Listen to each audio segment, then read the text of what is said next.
The Beam Wallet is one of the most reliable tools for earning consistent cashback on everyday spending, but maximizing those rewards requires deliberate steps. The first key action is enabling every available merchant category inside your Beam app.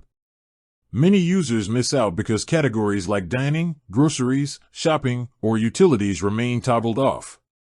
When everything is activated, every eligible transaction has the chance to return cashback.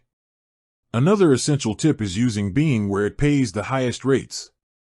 Some merchants consistently give better percentages, especially during promotional periods. Keep an eye on the promo tab in the app.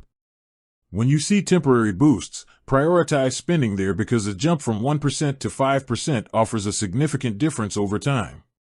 Always pay with the exact card registered inside Beam.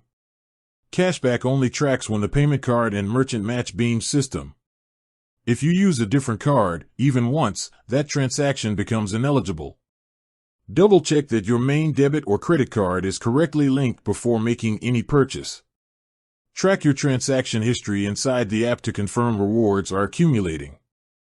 Beam occasionally delays payouts based on merchant processing times, so reviewing your activity ensures nothing slips through. If a transaction doesn't show after the normal window, simply wait for the next batch cycle, as many payouts register once the merchant finalizes settlement. Take advantage of recurring purchases. Bills, subscriptions, transportation, groceries, and weekly essentials are predictable expenses that steadily generate cashback without adjusting your lifestyle. Consistency is where Beam performs best, allowing small steady returns that build over time. Combine Beam with your bank's or card issuer's existing cashback system if they offer one.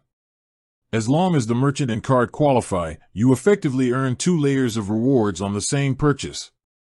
Using these methods ensures Beam Wallet delivers dependable cashback every month with minimal effort and maximum return.